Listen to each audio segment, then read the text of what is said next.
Hello and welcome back. Today I'm joined by Michael Sacasas, who's the Associate Director of the Christian Studies Center in Gainesville, Florida, and the author of the Convivial Society newsletter. And he's one of the most thoughtful Christians on the subject of media and technology. And I wanted to have him on today to discuss particularly some recent work that he's been doing on narrative collapse and also the analog and digital city. So thank you very much for coming on. My pleasure, Alistair. Glad to be here. First of all, what got you into thinking about technology and media? It seems to be an area where there isn't an awful lot of focused Christian thought. What particularly inspired you to look into the area, and what has given you a sense of urgency to your work?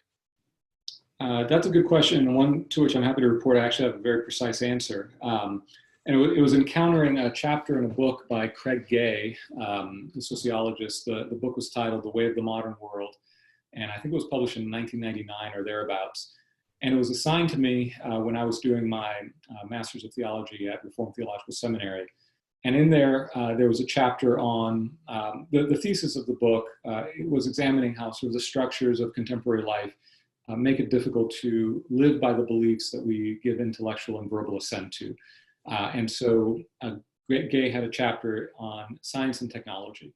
And it was, I think, the first time that I had ever read about science and technology being discussed in this way as a formative influence on our moral and even spiritual lives. And that certainly caught my attention. I went on to then do some reading in some of the classical writers in the media ecology school, most notably Neil Postman.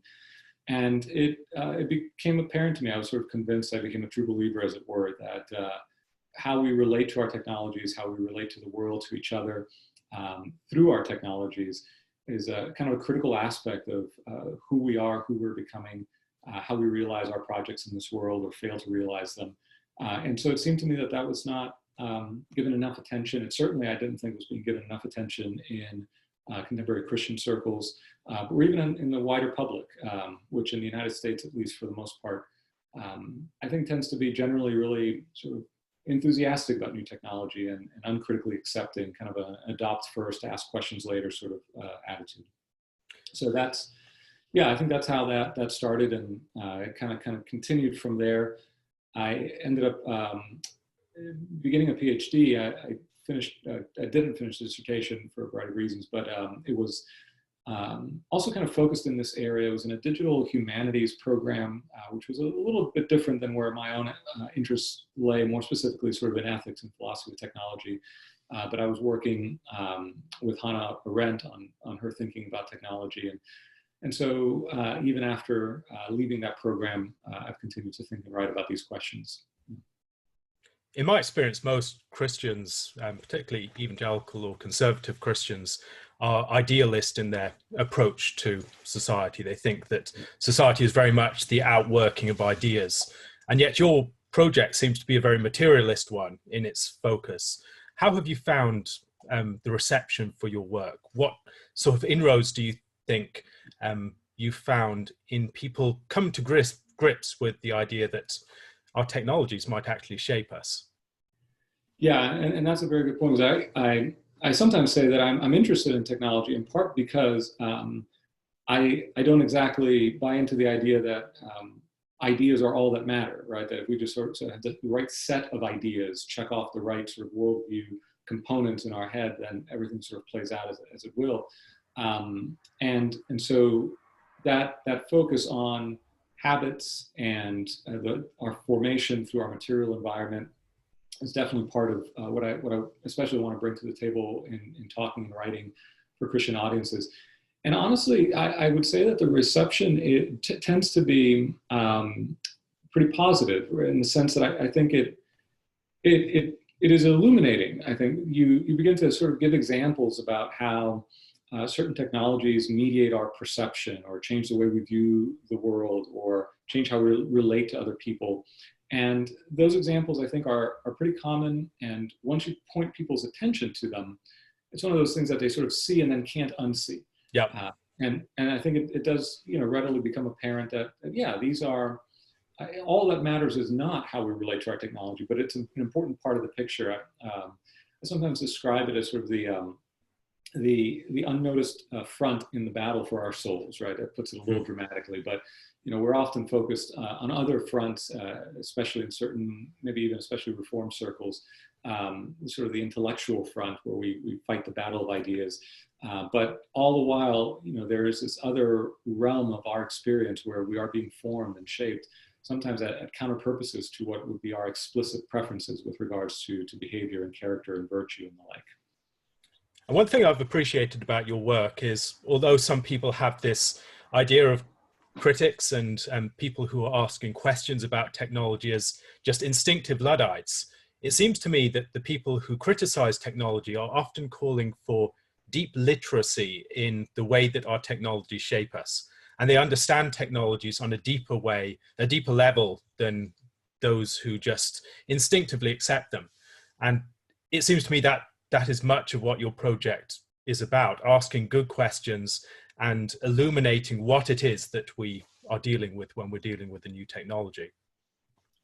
Yeah, and I'm glad that comes across, right? So, what I find myself often sort of citing that portion of The Abolition of Man, where C.S. Lewis says that no matter what I say, people are going to take this to be an anti-science screed, and that is sometimes the case. That if you just sort of raise questions about technology in certain circles, that immediately raises a certain defensiveness about the tools that have become so much a part of our life world and our identity. But it's not about being anti-technology, in my view. What I try to stress is to people when I write and talk is that it's about wanting to realize what you hold as ideals in your own particular worldview. I mean, this can be true in Christian and even non-Christian circles. The sort of person you want to be, the kind of relations you want to have, the kind of world that you want to see, the kind of society that you want to envision. How does technology impact the realization of those aspirations? Because it does. And so the point is not to simply resist technology. I've said for a long time that the instinctive anti-technologist and the instinctive technophile both have something in common. They're not going to think. They're either going to instinctively reject or instinctively adopt, but the point is to think. McLuhan has a wonderful line somewhere where he talks about understanding as a mode of resistance, where resistance is necessary. And so, yeah, I think my project has often been to raise questions, to simply walk through what I sometimes just call the meaning of technology, right? How does this technology shape the meaning of our experience? If I may, I'll give an example that I sometimes use. I became a father not that long ago, so about, my oldest is about to be 5 years old. And so I did what so many parents now do. We go through these different visits, and at some point we see a sonogram of the child, and we can elect to know what the gender of the child will be. And we did so. I had a little bit of an inkling to maybe be surprised, but my wife wanted to do some planning beforehand. So we learned that we were having a girl. And I think it's easy to forget, maybe especially for the younger among us, that this is a relatively new technology. All right, I think it probably dates to the 1970s, where we could determine with some measure of certainty the gender of the child in the womb. And so is this a good thing or a bad thing?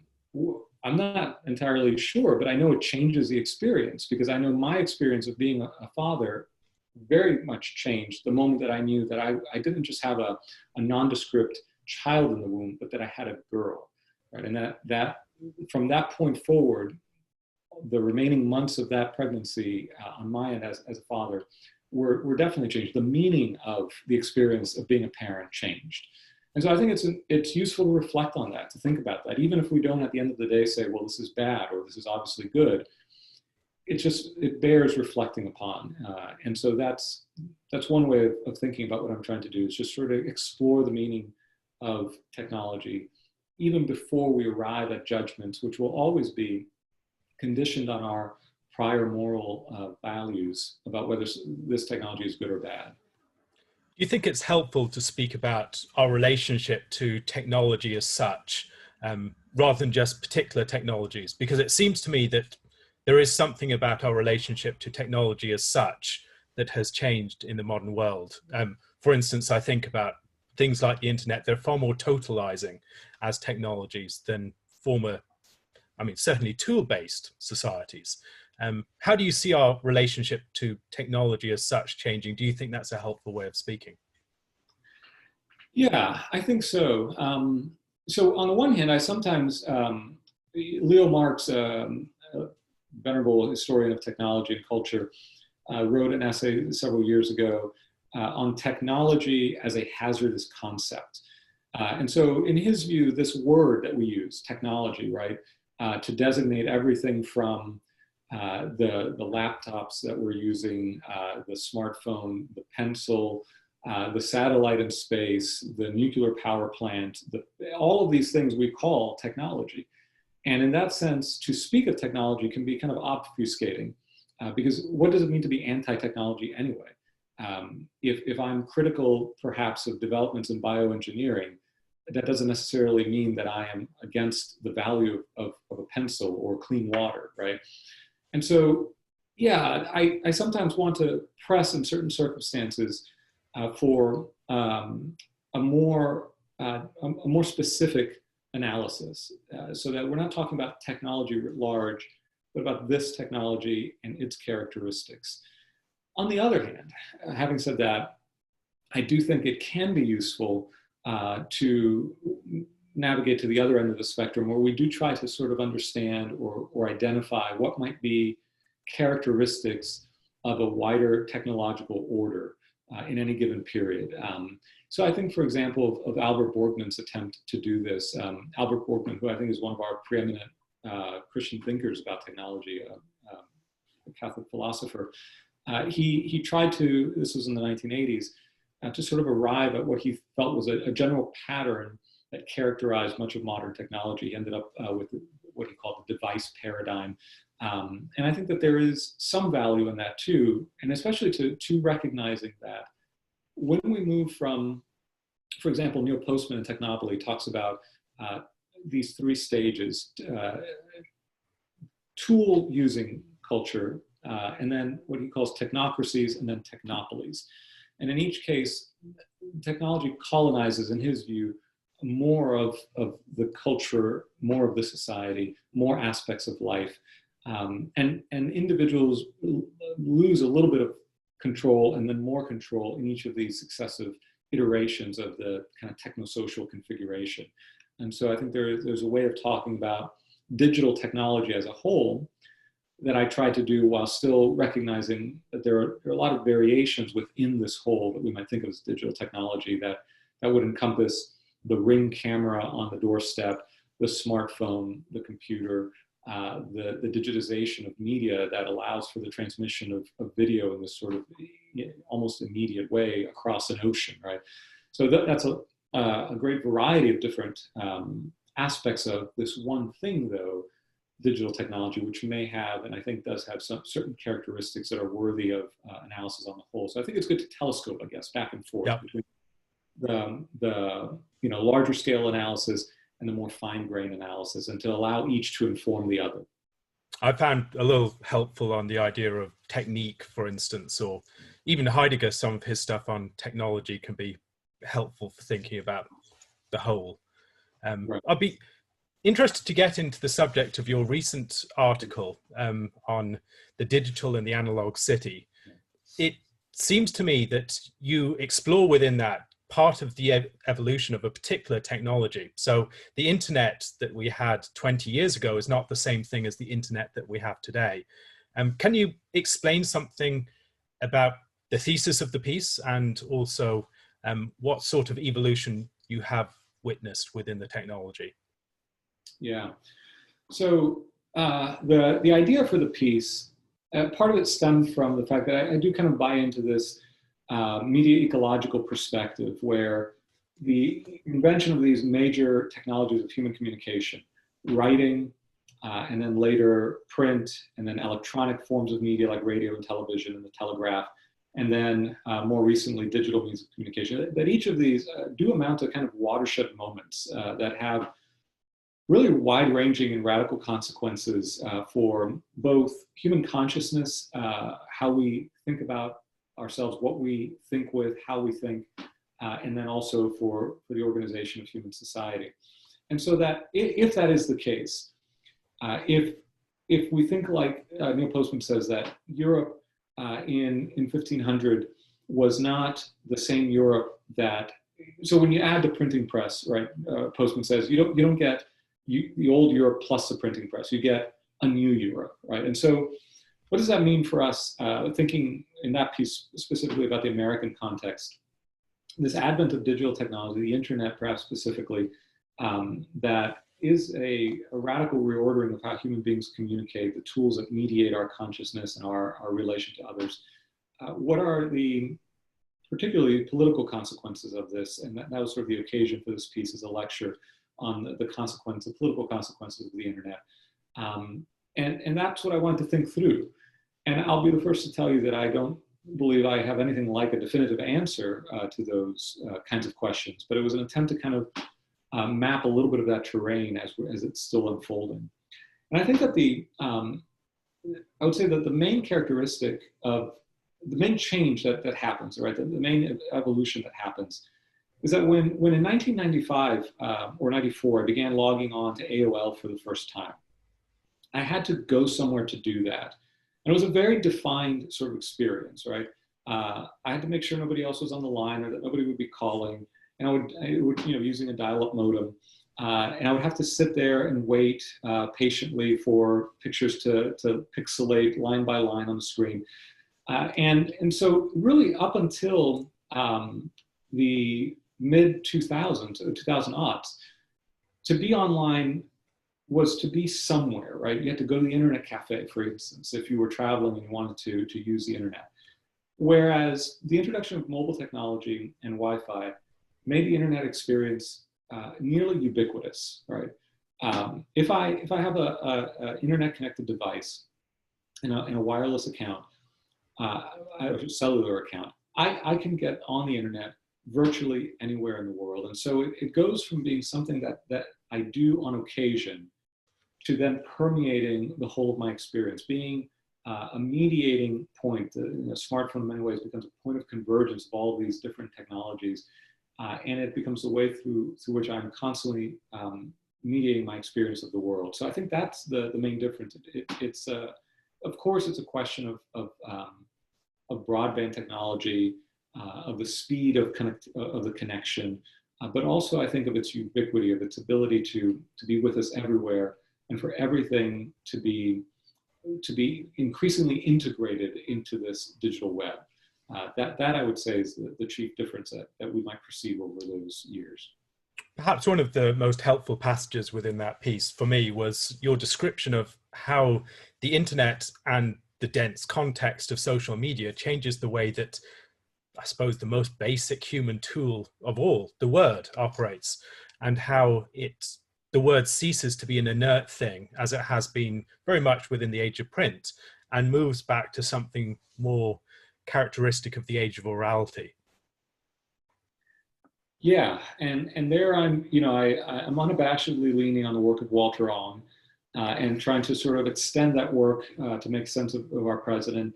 And Ong talked about the invention of writing and its consequences for human speech, and of course Plato does the same in the Phaedrus. And so there is this long sort of tradition of reflecting on this, but Ong did a wonderful job of crystallizing some of these concepts. And one of the things that he points out is that when you put the word, when we think of the word, right, before writing, the word was evanescent. He says, it's an utterance. It's not something you can see, right? Literate individuals, if asked to think of a word, almost find it impossible to not think of the symbols representing that word, right? So if I say, think of the word cat, we think of CAT, the symbols that represent that. The word becomes itself a thing rather than simply being an action in the world.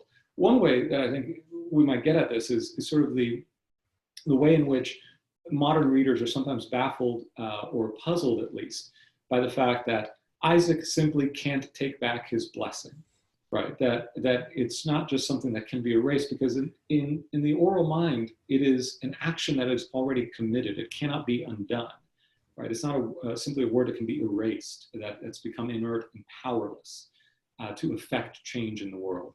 And I think this is why, in part, in the early modern period and in early modern political theory, theorizing about speech, about freedom of speech, you can grant speech a great deal of latitude, in part because it has been tamed, as it were, by the inertness of the text and the way that writing separated the act of thinking and writing, and then the delivery of that content to another, right? So how long does it take to write a book, to get it published, to then it making its way, or a pamphlet even, right? It's making its way to the reader, who is nowhere near the vicinity of the author. But what happens with digital technology is that the work is, in a sense, reanimated. I think is how I put it in that article. It becomes alive in a new way. It's still print. Excuse me, I should say it's still textual. Right? So when we read a tweet, very often we're still reading words, but we're reading words with a kind of immediacy that was foreign to the world of print media. Right? I type it, and I'm not sure how many people immediately are seeing it, but I know there are any number of people who immediately will see, who might immediately respond back to me. And so that immediacy, I think, reanimates the word, and it makes things happen in the world, right? And it gives us sort of an immediate sort of emotional charge or experience. It becomes alive in new ways, and so I think for that reason can seem less tame, and that to me at least goes some part of the way towards explaining why, at least in the American context, freedom of speech is now something that is up for debate, as it were, right? That the values of free speech, as it were, now are not simply taken for granted, but are something that require kind of moral adjudication. And I think in part it's because the quality of the word has changed in this way because of the technology that we use to communicate. It seems to me that certain philosophical approaches to the word gain a greater salience as a result of this new media technology. I mean, think of Wittgenstein's approach to understanding meaning, or J.L. Austin on Speech Act, and then just the idea of speech as power, that if speech is something that is primarily an action, then people are a lot more alert to what is being done, what is the intent of this action, who is acting, what is the end in view. And often that can obscure any sense of the actual meaning of the words in and of themselves. And I think it comes also with maybe you could talk about the undeath of the author online, that there is an immediacy of the author's presence, that you can't detach their words from them. And so their words are still connected to them, and they obviously have some purpose, and that sort of occult divination of what's actually going on in their mind becomes a lot more urgent a task. Yes, I think that's a very good observation. That's right. So along with this piece, you've also written recently on the subject of narrative, which it seems maybe a bit of a diversion from the subject of technology, but you suggest that it can be helpfully thought about as a technology. Can you explain why you think narrative can be understood in that way, and how it actually helps us to understand narrative better? Yeah, so Catherine Hales, a media scholar, Duke University for a long time. I'm not sure if she's still there now or not, but I remember reading an article by her about 10 years ago in which she talks about narrative, and she described narrative as a meaning-making technology, and that kind of stuck with me. And she went on to describe human beings as essentially narrative-making, meaning-seeking animals, right? That we seek meaning, and then the primary tool by which we extract meaning from the world is a deployment of narrative. Now, you mentioned technique earlier. So sometimes when I talk about technology and try to define even the term, I encourage people to think about technology first, of course, as tools you can hold in hand or point to that have a kind of material reality. But then that we might also think of a more abstract form of a tool, right? A mental tool in which case we might even think of something, as I suggest in that essay on narrative, the algorithm. The algorithm is a sequence of steps, as it were, right? It can be purely conceptualized without having any kind of material reality. And so we think of that as a technology. And in the same way, I think it's useful to think of narrative as a tool that we deploy, as a tool that we use as a means toward an end. And that end is not exclusively, but in large measure, I think the end of making sense of the world, right? If we encounter any disparate set of events and we want to sort of understand their relationship, ordinarily, I think what the human mind tends to do is to try to make a story out of it, right? To tell a story that accounts for the temporal sequence of events, but also the causal sequence of events. And so we deploy narrative as a way of making sense of our experience. And in that way, it is a kind of tool, although of course it's a tool that's so close to us, so deeply internalized that we hardly think of it as a technique or as a tool.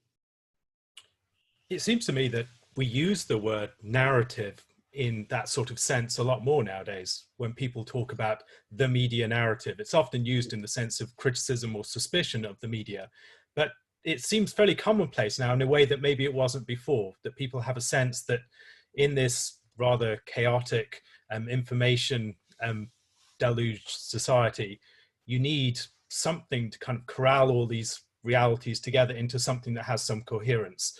And the narrative, which is often employed, as I said, suspiciously, is the means by which people do that. Yeah, and so I think there are two interesting things there in what you just mentioned. One, on the one hand, is a kind of self-consciousness about what we're doing. That we are, in fact, telling stories, and we sort of become aware of ourselves as storytellers, which is not to say that, of course, we've always sort of imagined, we've always had a category for the storyteller, the bard, the writer of stories. And so it's not that this is new, that we see some individuals as those who tell stories, and maybe some have even fashioned themselves as as a good storyteller, right? Someone who can spin a good yarn or whatever archaic phrase we might use for that. But I think that there is a renewed sense of or a heightened sense now, as you say, for example, in the media, that the media is consciously sort of spinning a narrative, and it is often pejorative. And I think that realization that what we are doing is creating a narrative, and that there is not simply a default narrative, right? That there can be an objective narrative that accounts for all the facts in a disinterested way, right? But that we are all sort of engaged in this work of taking facts and making them fit some preconceived view of the world, right? This is where the pejorative spin comes from, that all we're doing is sort of spinning the facts to agree with or support our own perspective. I think we have become increasingly aware that this is happening in the media. But then again, it's not, and I think that predates in some respects the advent of digital media. I'm not sure when Bill O'Reilly, for example, I think popularized the term the spin room, right? Or the no spin zone, I think is what he used to call his old network show. And so it's not that is even sort of unique to digital media, but I think digital media then puts us all in the position, one, of being flooded by information, right? So if I have a fairly diverse feed and I log on to Twitter, at any given moment, I can see some phenomena being discussed, but being discussed from a multitude of perspectives, different details being highlighted, different facts being brought to my attention. And there's a kind of imperative for me, not simply to accept the narrative because I can see that there are competing narratives, but to try to make sense of it my own, and thus sort of try to weave my own story to account for what is happening here more or less successfully. And this is why I've written in another place that the mode of conspiracy theorizing almost becomes the default existential feel of what it is we're doing, right? I think we all feel as if we've got all of these different facts that we try to account for, and we we do so by, connecting the red thread on the wall and trying to make sense of it the best that we can. But it does almost take on this feel of spinning in almost an incredible narrative to account for this reality. And with an awareness all the while that others are doing the same, and with some sense that there is no God's eye view on this from which we can sort of say, no, this is the narrative that accounts for it. And so we're left with a wide field of competing narratives to make sense of the world. It seems to me that there's something about narrative that is very distinct as a category. It's not just explanation as such. Narrative, at least as I understand it, it seems to serve the purpose of informing action. Narrative actually gives you some direction in which to act. It gives you a sense of agency, or the agencies that shape your world. And I think that's one of the reasons why conspiracy theory is so attractive, because conspiracy theory has someone or something in the villain slot. If you don't have a villain slot, it's very hard to have a compelling narrative. And conspiracy theories are, if nothing else, compelling narratives. So there are ways you could explain many of the situations that we find ourselves in, which don't involve narrative as such. They could involve a lot of diverse explanations told from different perspectives, but they'll be narratively weak. But for a strong narrative, you need to have something in the villain slot. You need to have a clear sense of agencies. And it seems also to me that one of the things that drives narratives today is the concern for a shared narrative. And that almost demands the push from more local occurrences into archetypal categories. So we see ourselves as playing out archetypal conflicts in these specific contexts that we find ourselves in. But all the time there is this overarching narrative into which everything gets agglomerated and gathered. Right, and I think that concern for a sort of unifying narrative or more public narrative, I think that's what I tend to see as almost being, I don't know, impossible to achieve at some level, right? So in the piece, I oppose narrative to database, and I'm following a debate in digital humanities back again nearly 10 years ago. I don't know its status at the moment, but between the different characteristics of narrative on the one hand and database on the other. And so my premise in writing this is that when you get online, you're not, it's not like reading an article in a magazine where the dots are in a sense connected for you, right? You have a story laid out for you about what has happened, or even the way that we might speak of a story in a newspaper. We call them stories. So when we get online, we're confronted with not a literal database. It's not like we just see a table of different labeled entries, but we do see a field of data points that confront us. And the question is whether or not there's a path sort of laid out through that data for us. That's what narrative does, right? Narrative is selective. It says, this detail doesn't matter, this one does. And so we choose this way through the field of database, the field of the database. So Lev Manovich, another media scholar, in making this opposition between narrative and database, said the database foregrounds the whole field of possibilities, whereas the narrative foregrounds one path through that field. So when we're online, the whole field is available to us. One experience of this, even in my own case, was early in sort of mid-January, before, at least in the United States, COVID-19 was sort of had garnered the attention that it would later on.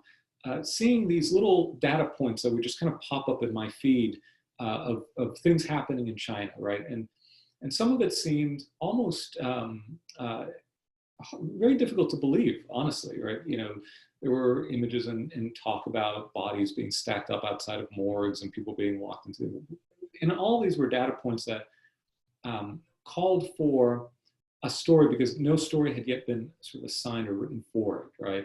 And so you found yourself in that position of confronting a database and having to make your way through it and to order those entries into something meaningful.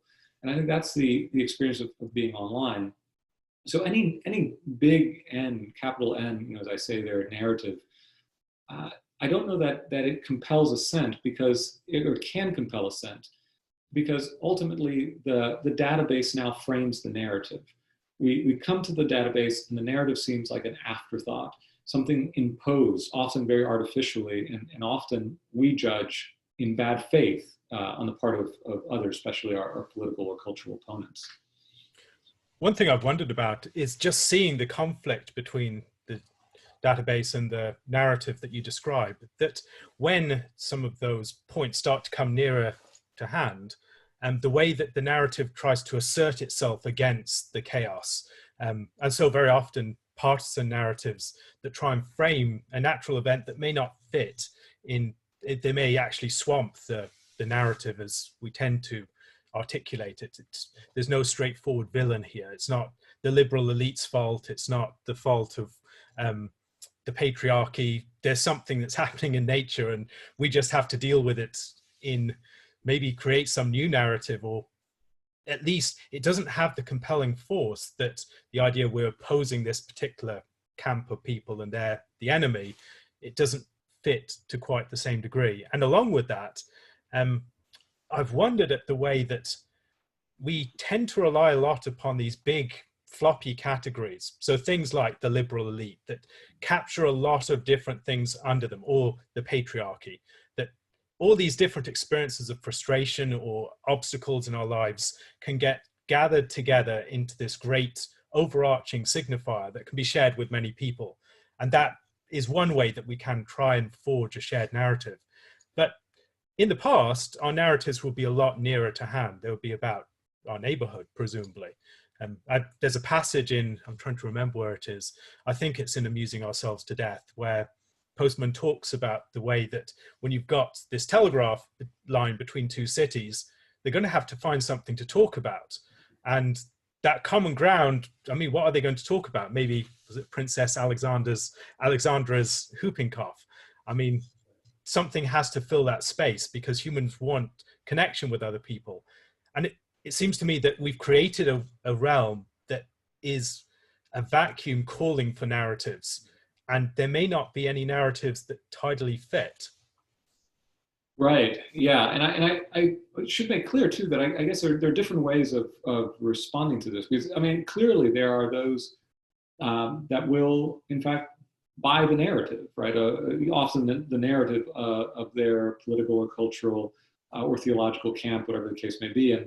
And so often this is part of, I think, one of the consequences of digital media is that it does have this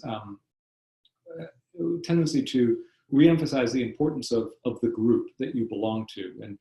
And you know, maybe there in some cases can be something useful and helpful about that, you know, to find your people online, as you know, is sometimes put. But on the other hand, it can clearly have really maybe even disastrous consequences for the larger body politic. But we do seek these narratives, and sometimes we buy into them. Others understand that it is a story and understand that what they are doing is not really, they may question the story or the details, or may even be indifferent to the truthfulness of it, but it is their camp's story and they will double down on it. And then the other position, of course, is to just recognize this multiplicity of narratives, the self-interested nature of our storytelling, and become apathetic, right, towards the possibility that there can be any sort of shared truth or shared communal understanding of a reality. You know, the COVID-19 again is interesting in this respect, because at some point when it first began to really affect the United States, I had recently been writing about the ills and discontents of hyperreality, right, of living in this sort of hyper-mediated realm, disconnected from a more tangible experience of reality.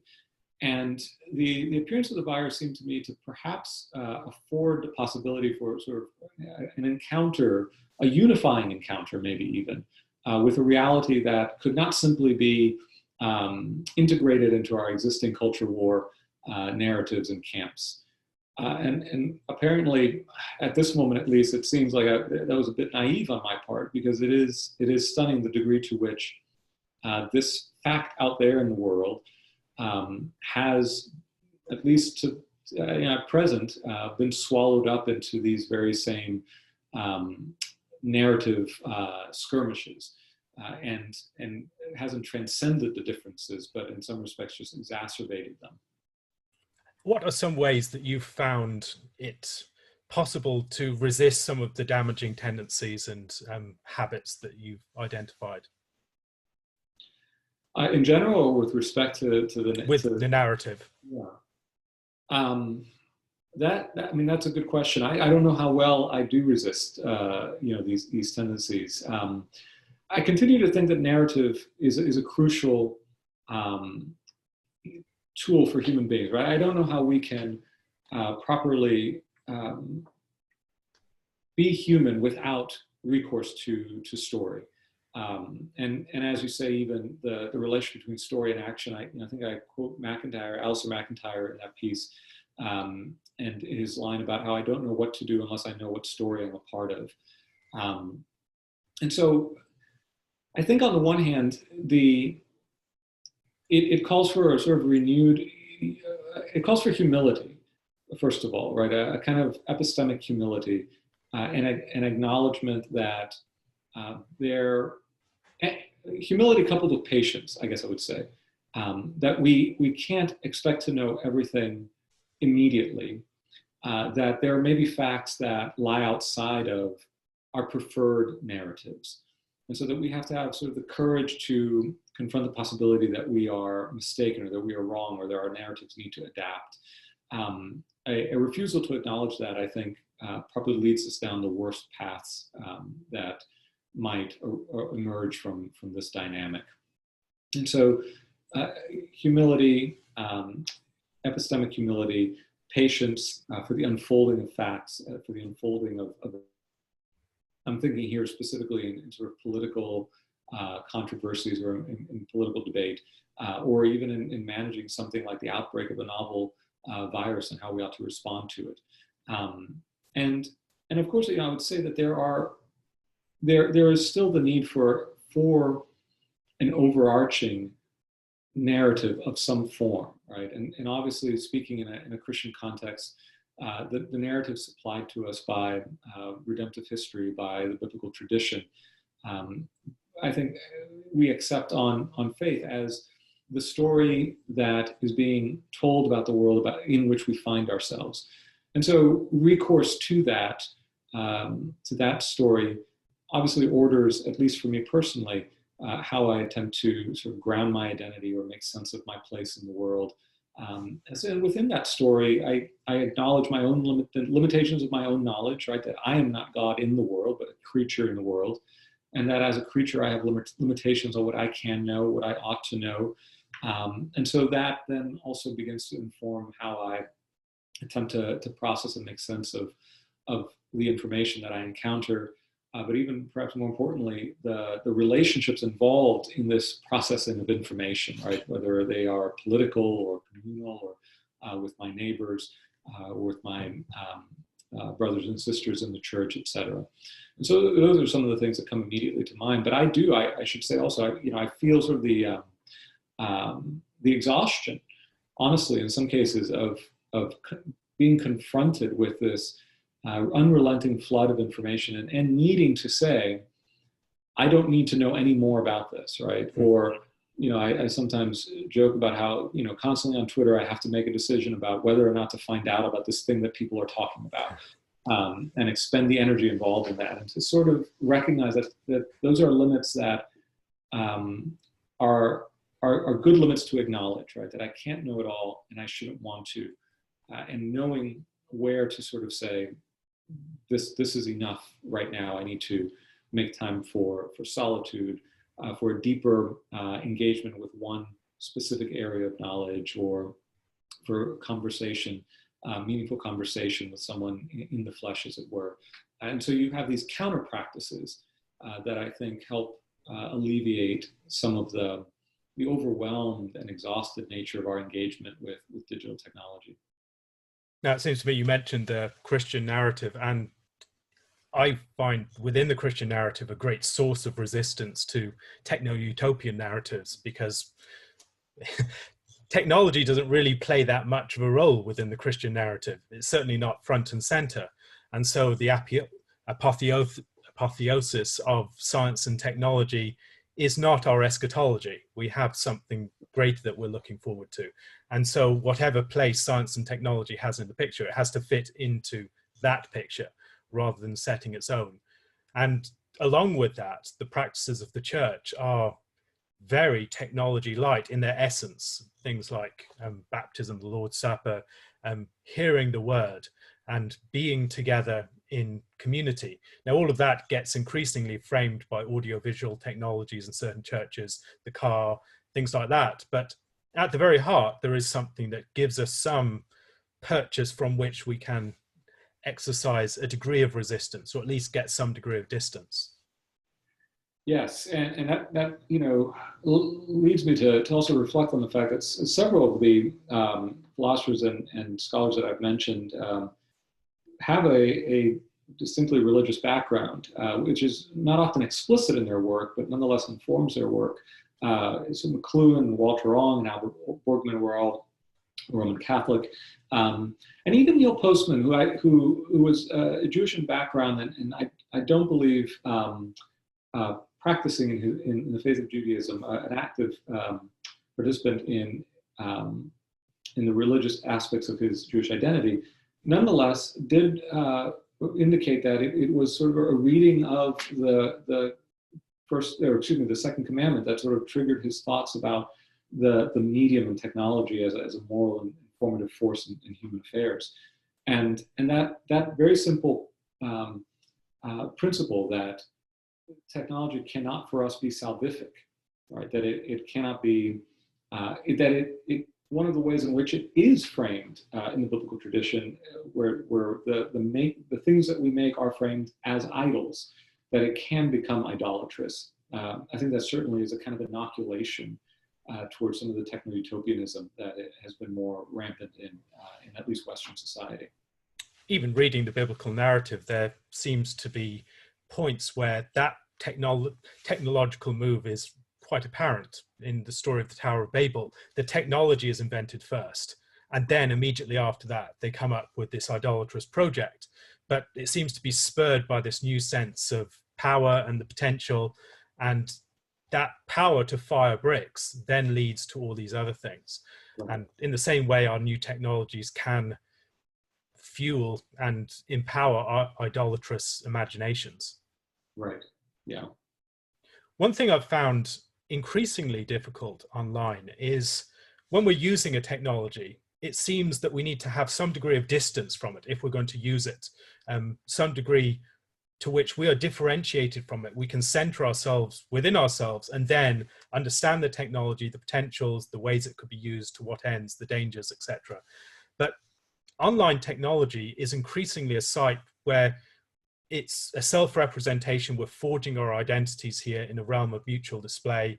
It's a realm of belonging. It is the community. It is the conversation. And so establishing that sort of distance that would enable us to use it in an effective and thoughtful way is very difficult. How do you see, what are some of the ways in which you have found, or practices that you have seen, that help people to establish that sort of distance?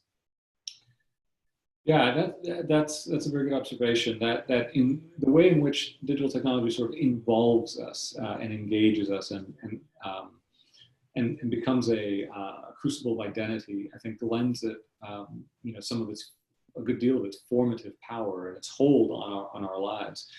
When the community is online, and when it is so important, of course, for us as human beings to sort of appear before others, to be noted, to be seen, to be attended to. And when this happens online, and when you appear online only by speaking or only by symbolic acts, and then there's an increasing pressure to do so and to become increasingly involved in that particular web of relations. So the simple answer that I used to give to your question, I could point to one thing that I would do, and that is I didn't own a smartphone. And that allowed me to at least have, spaces in the day where I could not be connected. Now I still don't have a smartphone. I still keep a flip phone, but having had to upgrade the flip phone, I now find that flip phones are internet connected in pretty accessible ways. And so, not surprisingly, now that's become a challenge, a new battle for me to fight, right? To sit at a traffic light and to immediately feel that temptation to just check for something. I don't even know what, right? But that constant need for that stimuli that comes through the digital device is very much now a part of my life in a way that it hadn't been before. But that was a kind of active measure that I took, and I always say, in saying this, I recognize that it wasn't in effect a kind of privilege for me to do so. There are many people who find that it's a requirement of their job to remain connected. They're given a smartphone as part of their duties, and so they don't have that luxury. So I want to be clear in saying that there is a sense in which now being disconnected becomes a privilege, one that in some cases people are willing to pay for, right? To go on these very elaborate disconnection retreats where they're paying thousands and thousands of dollars just to not be connected. And so I would say just finding spaces to do that, being extremely intentional about that. It would be, I think, very useful, especially in religious contexts, in Judeo-Christian contexts, to think of the Sabbath as a day in which we rest from those tools, which are, for many of us, tools of our labor, right? So that we set aside the computer in the same way that we, might have been encouraged to set aside the ox in another age. And so that at least becomes a day of rest where we can refocus our energies, our desires, have an ability to be sort of disconnected from that realm of appearance that otherwise dominates our day. To be very selective about our social media experience, because I think social media is a unique sort of subset of the online experience. I can obviously be online in countless ways and never have a social media presence. But social media sort of uniquely, I think, cultivates some of these disorders. And so I don't have Facebook. I've managed to make that break, and it was challenging for the same reason that many would indicate, that I was only connected to certain people through Facebook, and so to be off of Facebook is sort of lose those connections, or at least make them much more difficult. But that's certainly something that I would encourage individuals to consider. And honestly, just taking a step back, I compromise with Twitter in part because it's been useful to me professionally. And so I call it a devil's bargain, and I'm well aware that I'm making a devil's bargain. And sometimes when I become self-conscious of the ways in which Twitter is working on me, right, I can feel it in its effects. And forgive me, the phone is ringing here. Let me hang it up so it won't ring again.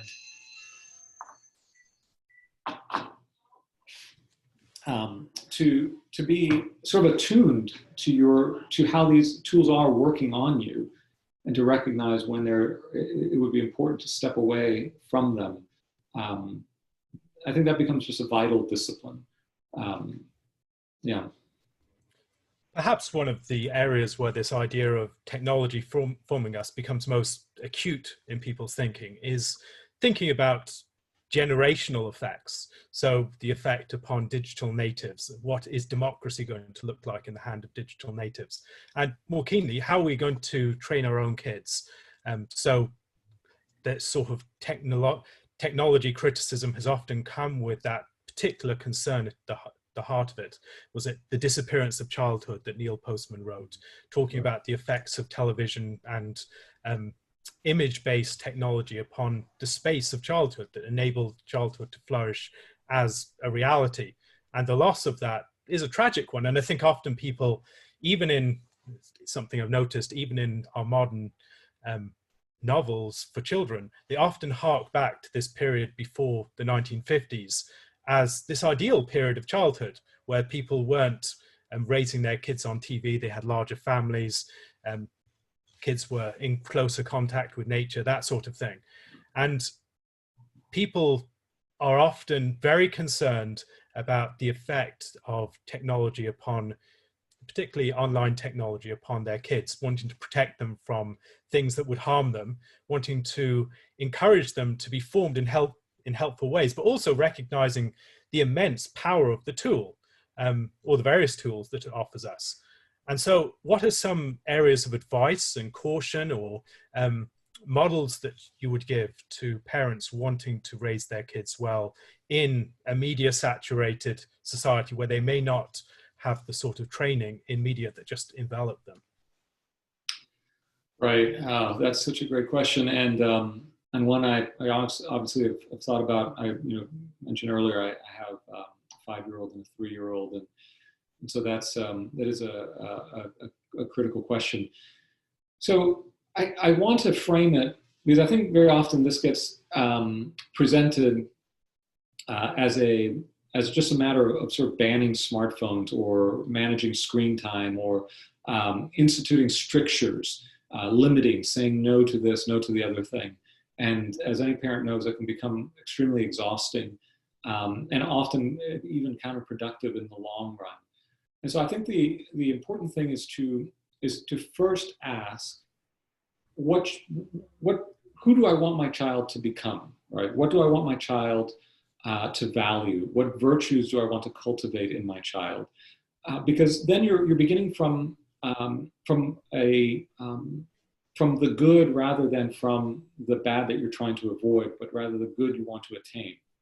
And I think this is true not just of children, but even of adults as we think about our own technology. It's never just about being for or against this technology or the other. In my view, it is about who we aspire to become and how certain technologies interact with that aspiration, either by undermining or sustaining it.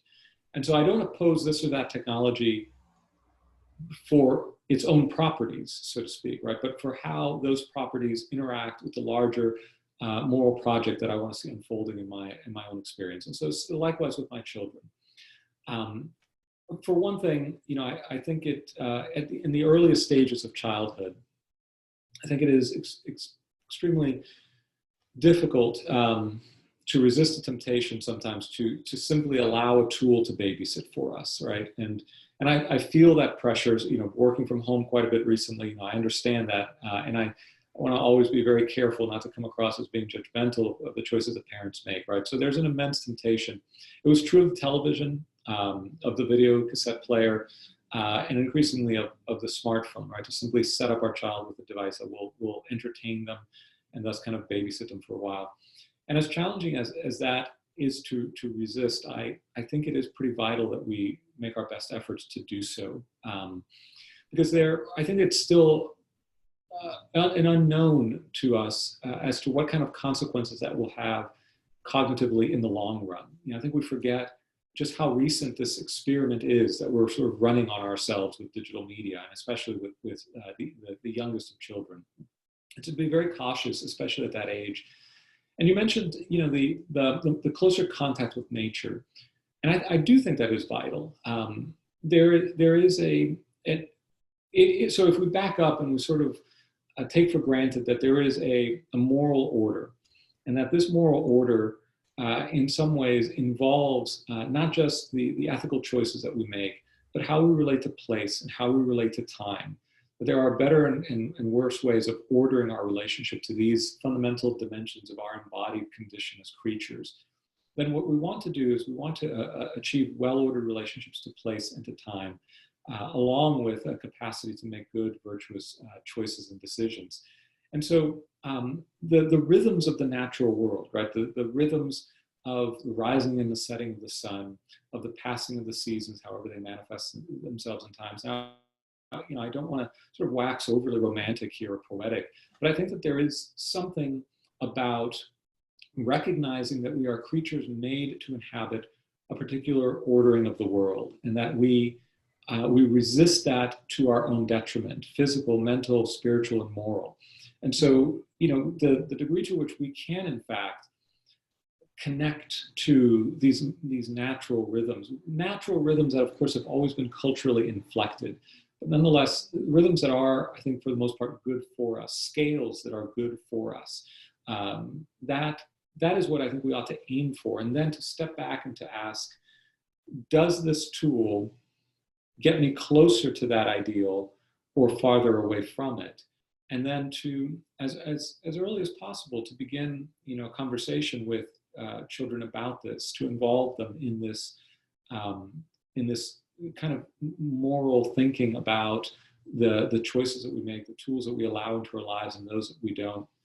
And of course, at some very early age, you simply, as a parent, have to make these choices for your child, but then to allow the child to own these, but not as a matter of saying no, but of embracing something good and true and beautiful, and then choosing to maybe reject one tool or limit the presence of another tool for the sake of these good things that I desire and that I have cultivated a desire for in my children.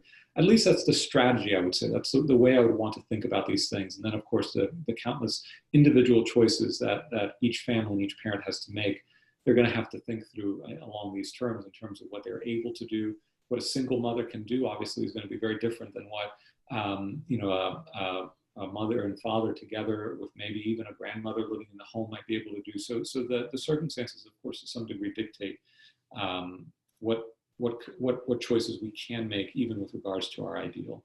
Does that make sense? It does, yeah. I've recently read Tara Isabella Burton's new book, Strange Rights, which talks in large measure about the effect of the internet and people who have been brought up on the internet, whose center of gravity of their identity and belonging is on the internet, and the strange forms of religion that emerge from that. And your work talks about, I mean, the title of your newsletter is The Convivial Society. I'd be interested to hear more about your idea of society, the larger scale response to these things. How can we form communities that give us a very clear and strong center of gravity in reality itself and help us to engage with online media in the most appropriate and fulfilling ways? It's a great question. As far as the widest scope and scale of these sorts of questions, questions that may involve legislation from the federal government here in the United States, for instance, or the regulation to limit the scope and scale of big media corporations. That's outside of my realm of expertise, right? But there is a scale below that. And I think this is part of our problem generally, right? That in modern society, we have the individual on the one hand, the state on the other, and we've erased what sometimes get called as these mediating institutions, these sort of middle scale, smaller scale institutions that can be a really enriching source of communal life. And so in speaking, primarily to Christians, I would say that the local church ought to be really a center of reflection and practice along these lines. Now, granted, even within a local church, you're going to have widely diverse opinions about these matters, and so there's a lot of leadership and training that would be involved to make this not just a matter of impositions, right, or to guard against a kind of factionalism arising within a local body in the way that sometimes may have arisen regarding the issue of homeschooling and public schooling here in the United States. It's become a really poisonous divide. But if it can be approached in a wiser, more virtuous manner, because you do require communal support in this, right? It's one thing for me to say, for instance, that I don't want my child, because of the reasons I outlined earlier, to own a smartphone until a certain age when she, I think, may be more mature enough to handle the responsibility that comes with that. But if every other child that she interacts with has a smartphone or access to digital devices, then that becomes a more challenging venture for me, right? So to find a small community of families, maybe centered within the local church, that aspire to these more humane rhythms of life, that aspire to mutually support their desire to, the shared desire to engage with the world more readily, to resist sort of the lure of constant and perpetual digitally mediated experience. I think that can be extremely valuable, because it can be a very lonely, affair to go at it, individually, or even as one single family within a larger community that doesn't aspire to the same goals. So the communal manifestation at that level of a local community, I think, can be, is critical. But I think it also requires a lot of work at this point. I think that there is, at least in the States, there seems to be sort of this instinctive worry about children and smartphones, say, and a lot of talk sometimes about smartphones and depression in teenagers, et cetera. So I think there's a nexus of concern there that can maybe be the beginning of a fruitful conversation about how we can, as a community, sort of help each other navigate these digital waters sort of more humanely, more wisely, more faithfully, ultimately. You've been working in this area for quite some time now. I'd like to know, what are the places that you would recommend someone looking in these issues for the first time or wanting to dig a bit deeper? What would be some of the books that you'd recommend, the sources, and then how can people follow your own project and the work that you've been doing? Sure. Yeah. I mean, some of the names I've already mentioned, I come back to again and again and again. At a really popular level, Neil Postman's book Technopoly, it was written in 1990, I think, or in the 90s, and so some aspects of it now seem a little bit dated, but nonetheless, it remains a really great entry into many of these questions, and so I heartily recommend it, and it's very accessible. Postman was a great writer. I'd recommend McLuhan, but McLuhan is challenging, and so if you want to take a go at it, certainly understanding media is sort of the sort of default text that people might turn to.